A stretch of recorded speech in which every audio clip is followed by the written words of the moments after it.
많이 안 좋았습니다. 다우지수가 0.9% 하락을 했고요. S&P 500이 1.3%, 나스닥은 무려 2%나 좀 뭐 급락을 이 정도야. 했습니다. 예. 그래서 주간 기준으로도 모두가 다 마이너스로 돌아섰는데요. 다우지수는 결국 201선 예. 이탈을 했고요. S&P 500과 나스닥은 4주 연속 상승 랠리를 마치고 이제 5주 만에 예. 하락으로 전환을 했습니다. 그렇다면 왜? 이유를 보도록 하겠어요. 일단 경제 지표가 없었습니다. 그리고 시장에 많은 영향을 줄 만한 실적 발표도 없었습니다. 예. 근데 이제 이번 주에 잠시 저희가 뭐 더 구체적으로 얘기는 하겠지만 이제 잭슨홀 미팅을 앞두고 제롬 파월 연준 의장의 어떤 연설이 예정되어 있기 때문에 예. 이번에도 또 연준 인사들의 발언에 아주 그냥 일희일비했던 그랬는데 이때 또 매파성 발언이 또 나왔거든요. 금요일에도. 그래서 토머스 바킨 리치먼드 연은 총재는 약간 중립 인사로 분류되는 사람 맞죠. 예. 그런데 이분이 경기 침체를 감수하더라도 인플레이션을 억제하겠다라는 멘트를 했거든요. 그래서 중립 인사치고는 상당히 매파성 발언이었기 때문에 이게 연준 인사들의 전반적인 의견이라면 뭔가 좀 불안하다 뭐 이런 움직임들이 좀 있었던 것 같고요. 그러면서 이제 금리 인상에 매우 민감한 기술주들의 낙폭이 좀 컸습니다. 그래서 뭐 애플, 마이크로소프트, 아마존, 알파벳, 테슬라, 메타, 엔비디아 모두가 다 뭐 1에서 5% 가까이 좀 급락하면서 결국은 뭐 나스닥 지수의 하락폭이 컸다라고 보시면 될 것 같고요. 그리고 이제 이게 약간 그때 시장에서 나왔던 얘기를 들어보니까 그동안 이제 공매도 과거에 했던 예. 그 환매수가 상당히 많았었다면서요. 그래서 이번 랠리에 있어서도 그 부분이 상당히 좀 컸는데 이게 어느 정도 마무리되는 게 확인이 됐다라는 예. 의견들이 좀 있었고요. 그다음 BBBY 얘가 이제 40% 급락을 했잖아요. 그러면서 이 밈 주식들이 약간 몰락하면서 이게 결국은 끝물이었나? 라는 이제 우려가 좀 있었다라는 해석들이 좀 많이 있는데 우리 월가 저희가 한번 다뤘던 내용이죠, 방송에서. 맞아요. 예. 그래서 이제 우리 월가에서는 그러면 지금 이 시장에 대해서 어떻게 좀 분석을 하고 예. 앞으로 전망을 어떻게 보는지도 좀 볼 필요가 있을 것 같아요. 예, 뭐 선배가 준비한 이 하락할 월가의 때는 시각. 사실은 뭐 별로 의견들이 많지는 않았어요. 네. 예, 근데 이제 마침 약간 기회주의적인 이 애널리스트들이 나는 처음부터 알고 있었다 이럴 줄 뭐 이런 식으로 이제 의견들을 냈어요. 네. 이름하여 월가 시각이라는 시각. 제목으로 제가 또 준비를 했습니다. 네. 예, 지금 심각하게 저기 화면은 나오지 않네요.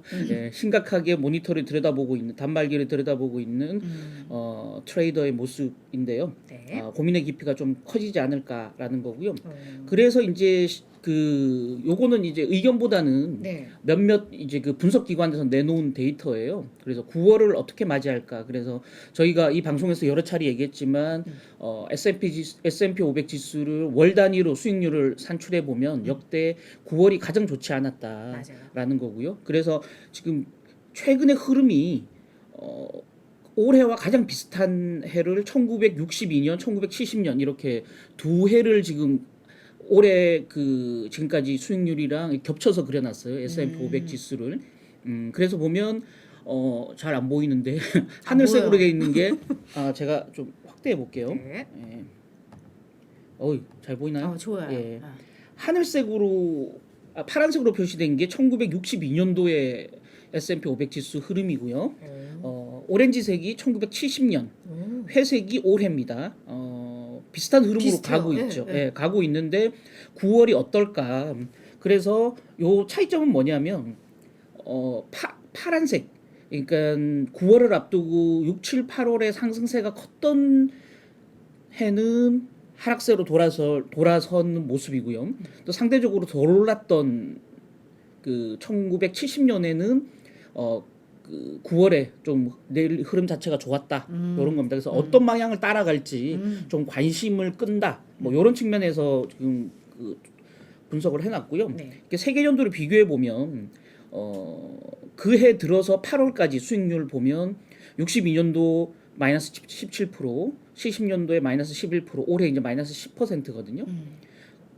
그러고 뒤에 이제 3분기 그러니까 7, 8월 세 번째죠. 7, 8월 3분기는 7, 8, 9월인데 그 중에 9월 빼고 7, 8월만 수익률을 보면 연간으로는 마이너스인데 7, 8월은 62년도는 플러스 7.98, 70년도는 플러스 12, 올해는 플러스 13 이런 모습이죠. 근데 이제 9월에는 62년도는 마이너스 돌아섰고요. 70년도에는 플러스인데 올해는 어떤 방향을 따라갈까 좀 관심을 끈다. 뭐 이런 그 분석들이 좀 나오고 있고요. 그래서 실제 어떻게 좀 보고 있는지를 제가 좀 이렇게 정리를 해왔습니다. 두 군데 정도 의견을 냈더라고요. 네. 그래서 디크 윌러라고 시티그룹 이머징 마켓 전략가 의견인데요. 베어마켓 랠리, 이번 베어마켓 랠리는 주로 심리에 의해서 주도된 거다. 어떤 펀더멘탈이라든지 어떤 눈에 띄는 호재를 가지고 올라간 게 아니고 순전히 죄송합니다. 예, 목소리가 잠기네요. 심리에 의해서 주도된 거다. 그 심리는 뭐냐? 연준의 통화 긴축 속도가 둔화될 것이라는 기대감, 막연한 기대감에 의해서 올라갔기 때문에 지금 시장 모습은 좀 취약하다 이렇게 보여진다는 거죠. 그래서 이런 랠리는 오래 가지 못한다라고 하면서 이 디크 윌러가 내놓은 게 이거예요. 예, 요 분이 그린 건데 네. 회색이 중립, 그 다음에 이제 그 파란색이 75% 확률, 그 다음에 이제 짙은 남색이 25% 확률. 지금 현재 모습이에요. 그래서 베어마켓 랠리의 거의 고점에 다가가고 있다. 과거 추세로 보면 베어마켓 랠리의 고점에 다가가고 있다. 그래서 지금 회색이 미디움 값이거든요. 네. 그래서 이 회색처럼 고점을 찍고 나면 쭈루룩 아래로 내려갈 거다라는 거죠. 지금 빨간색이 저기 올라가 있죠. 네. 그래서 저 고점 조금만 더 올라가면 밑으로 쭉 빠질 일만 남아 있다. 그래서 지금 이게 심리에 의해서 과거 상승했던 전형적인 베어마켓 랠리의 모습을 똑같이 따라가고 있다라고 얘기하면서 이 윌러 시티그룹 전략가는 지금 모습도 밑으로 하락하는 쪽에 방향성을 담고 있다 이렇게 지금 얘기하고 있는 거고요. 진 골드먼이라고 이 세테라 파이낸셜 그룹의 CIO인데요. 이분은 조금 더 이 윌러보다는 조금 더 디테일한 내용들을 좀 의견을 얘기했지만 이분 역시 시장 흐름은 좋지 않게 보고 있다라는 거죠. 그래서 시장에서 우려했던 것보다 경제 지표는 양호하게 나왔지만 이제는 좀 속도 조절이 필요한 시점이 됐다라고 이분은 주장하고 있고요. 그래서 그 근거로 7월하고 8월 초까지만 해도 경기 민감주가 굉장히 강했는데 8월 최근에 이제 8월 중순에 접어들면서 경기 민감주는 좀 시세 흐름이 좋지 않고 방어주가 강세로 가고 있다. 그래서 지난 한 주를 보면 지난 한 주의 업종별 S&P 500 지수에 이거 좀 보여주시면 좋을 것 같고요. 네. 예, 업종 넘어갔네요. 업종별 그 상승률을 보면 유틸리티 주가 1.3%로 가장 강했거든요. 우리 흔히 유틸리티는 대표적인 경기 방어주 방어주죠. 아니죠. 맞아요. 그래서 이런 흐름을 볼 때 최근에 민감주에서 시클리컬에서 디펜시브한 주식으로 시세 흐름이 옮겨가는 자체가 시장의 거의 끝물, 베어마켓 랠리의 끝물을 보여주는 모습이다라고 얘기를 하고 있고요. 또 하나 이제 두 번째 포인트는 국채 금리가 다시 하락하다가 상승세로 돌아섰다라는 거죠. 예, 그러면서 국채 금리가 올라간 거는 경기 지표는 조금 뭐 왔다 갔다 오락가락했고요. 연준 인사들이 매파성 발언을 하니까 금리 더 올릴 것 같아. 라면서 국채 금리가 위로 올라갔거든요. 네. 이 국채 금리가 위로 올라가면서 주식의 매력도가 상대적으로 좀 떨어져 떨어지죠. 보인다라는 거고요. 세 번째는 이 주식과 함께 최근에 가장 그 강한 코릴레이션, 그러니까 강한 상관계수를 보였던 게 가상자산이거든요. 맞아요. 네. 비트코인이 급락세, 주말에 맞아요. 급락했잖아요. 그러니까 미국 주식이 쉬는 사이에 일요일 날 많이 빠졌거든요. 그게 위험자산 회피의 전형적인 선제적인 신호다. 그래서 비트코인을 따라서 이더리움을 따라서 미국 주식도 빠질 가능성이 있다. 이분이 이렇게 보고 있는 거죠. 네. 거기 하나를 더 하자면은 예. 사실 밈주식들 막 급등하고 할 때 시장에서 그렇죠. 나왔던 맞습니다. 얘기들이 이게 거의 끝물에서 이렇게 밈주식들이 많이 오르더라. 늘 그랬죠. 네, 예, 그래서 예. 그런 것들도 하나의 뭐 시그널이었다라는 얘기들이 좀 있었는데 저는 사실 이 준비를 하면서 되게 재밌었던 게 9일날 선배 휴가였을 때였잖아요. 제가 8월 휴가였나요? 9일날. 휴가 간 기억이 없어서. 네, 근데 예. 그때 제가 오펜하이머의 이 기술 분석가가 했던 내용을 제가 혼자 여기서 소개를 한 적이 예. 있었는데 그때 그분이 이제 S&P 500을 기준으로 해서 네. 저항대가 이제 뭐 계속 있다고 이야기를 하면서 이 저항대를 뚫고 4,300까지 가면 그게 약간 201선 부근이었거든요. 그럼 거기서는 기술적으로 봤을 때 여긴 매도가 맞다. 이걸 뚫기는 쉽지 않다라고 예. 했었는데 실제 정확히 그 지점에서 맞고 떨어졌어요. 그래서 이분은 그때 51선에서는 그럼 매수를 해라 했는데 지금 봤더니 51선이 약 3,970선 정도가 되더라고요. 그러니까 이 기술적 분석 상으로도 이제 고점 신호는 좀 나왔었다라는 게 저희하고 똑같네요, 그분. 예. 네. 아. 그래서 그런 걸 봐도 아 예. 정말 이 분석적으로도 의미가 좀 있었다라는 생각이 들고 저희 방송을 계속 꾸준히 보면 아 도움이 많이 되겠다 하는 생각이 좀 들었어요. 예, 예. 그래야 될 텐데요. 그렇죠? 네 그렇습니다. 예, 예. 아 저희가 이게 미국 중심 많이 빠져가지고 속은 좀 상하는데 뭐 그렇다고 같이 뭐 조정이 또 있어야 예, 예, 죽상할 반등이 필요는 있죠. 없잖아요. 예, 예. 시장은 원래 움직이는 겁니다. 자 그렇다면 금요일 날 저 이제 실적 예, 예. 뭐가 있었나 사실 별로 없었어요. 근데 이제 디어라는 기업이 실적을 발표를 했는데 얘가 농업 및 건설 중장비 제조업체입니다. 그래서 네, 제가 여기 디어의 또 공장 탐방을 직접 갔다 왔던 왜요? 예, 왜? 예. 되게 좋은 그러니까 유명한 기업이요. 디어의 초청을 받아서 예. 아니 미국에서 가장 전통적인 업체고요. 오래된 기업. 디어는 이제 굴착기라든지 맞아요. 우리로 따지면 경운기, 트랙터 이런 것들 만들거든요.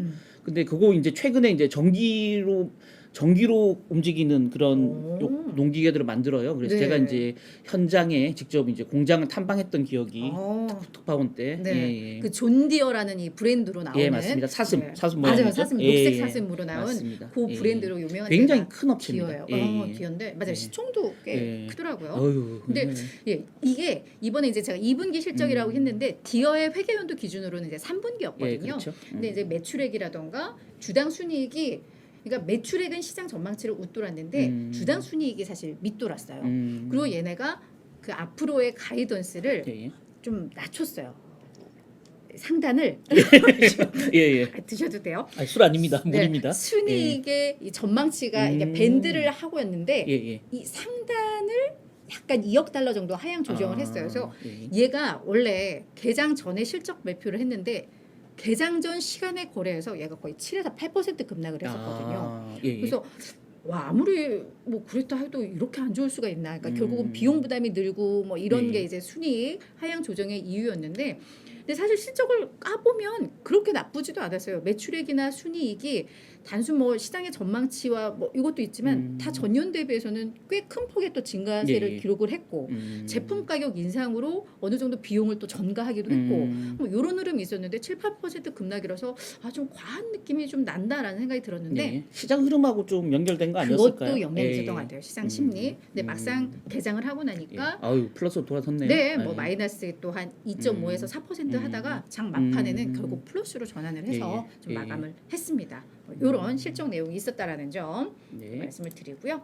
자, 자, 이번 주 일정 이제 사실 중요하죠. 이게 예, 예. 이제 중요합니다. 그래서 23일부터 그러니까 월요일은 뭐 많지는 않더라고요. 네. 23일부터 금요일까지 보면 뭐 우리 주택 지표를 볼 수 있는 뭐 신규 주택 경기를 알 수 있는 신규 주택 판매라던가 잠정 주택 판매 지수가 화요일, 수요일 날 발표를 하고요. S&P 글로벌 구매 관리자 지수. 예. 여기서는 이제 뭐 서비스, 제조업 종합적으로 나오니까 전체적인 또 경기 흐름 예. 볼 수 있을 것 같고 2분기 GDP 성장률 수정치가 나옵니다.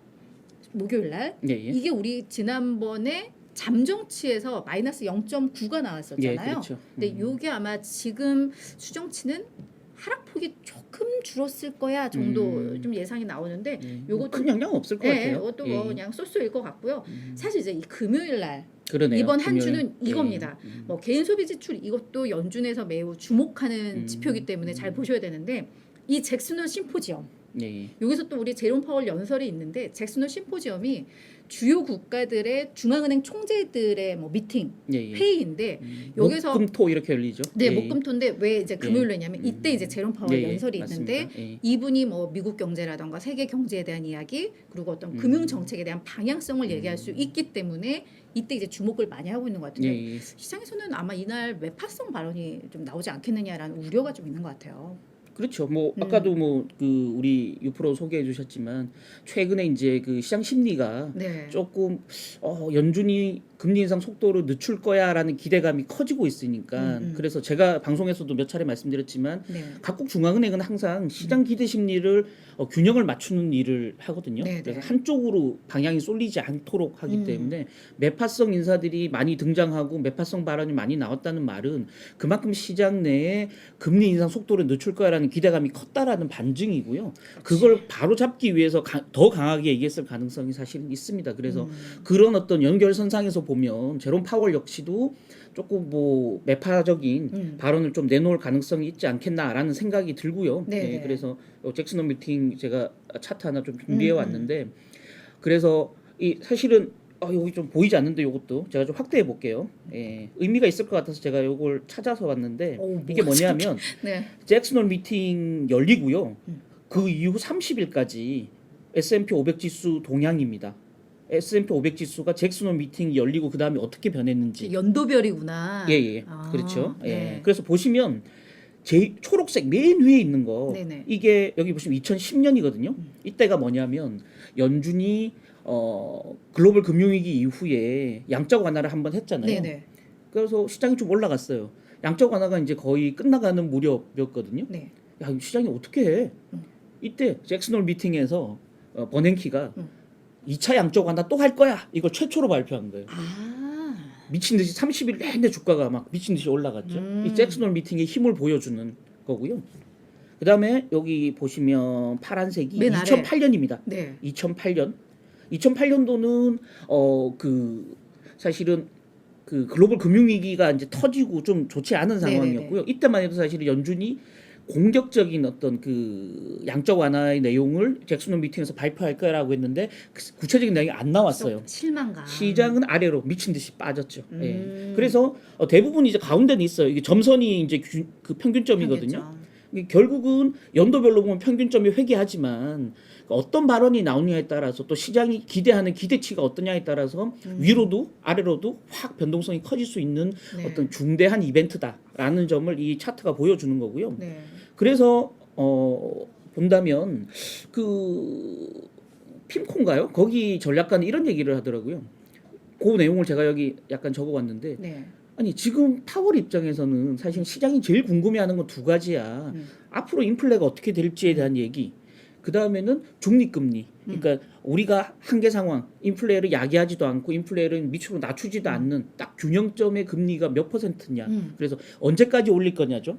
그 두 가지를 사실은 제시해주기를 시장은 원하고 있는데 지금 시점에서 파월이 이 두 가지를 어떻게 제시할 수 있겠냐. 그렇지. 파월은 그런 능력도 없고 연준도 그런 능력이 없다.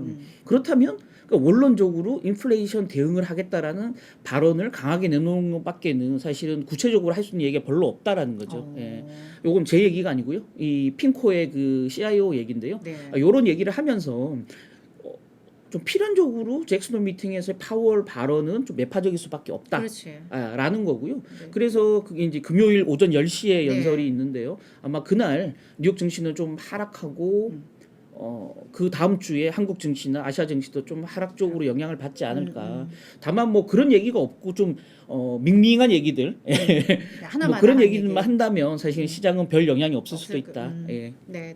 그래서 사실 월가에서는 그렇더라고요. 이번 한 주는 결국은 저 잭슨홀 미팅에 대한 우려 속에서 그냥 다들 이렇게 숨죽이고 있을 한 주간의 장이 좀 그렇죠. 예상이 된다 이런 말들이 좀 많은데 관련해서 그러면 또 뭐 연준 인사들이 뭐 꾸준히 또 뭔가 발언들을 할 텐데 그거를 이 잭슨홀 미팅에서의 또 연준 의장의 발언과 묶어서 생각하면서 좀 시장이 또 많이 출렁일 수 있어요. 이번 주 연설은 하나뿐이더라고요. 23일 날 캐시캐리 가장 매파 그분 혼자 이번 주는 연설 나서요. 그러니까 그것도 그럼 더 안 좋은 또 시장에는 그렇죠. 신호가 좀 될 수도 있을 거다라는 거. 그래서 이번 주는 그럼 안전띠를 좀 꽉 매야 될 수도 있겠어요. 뭔가 그렇죠. 느낌상. 예, 안전띠는 늘 매야 되지만 예. 네, 안전운전. 예.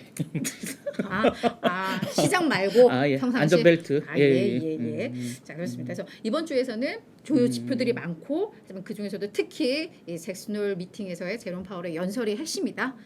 네, 제가 거기까지 요약을 해드리겠습니다. 자 이번 주 실적 발표 이제 거의 정말 끝물입니다. 완전 끝물인데요.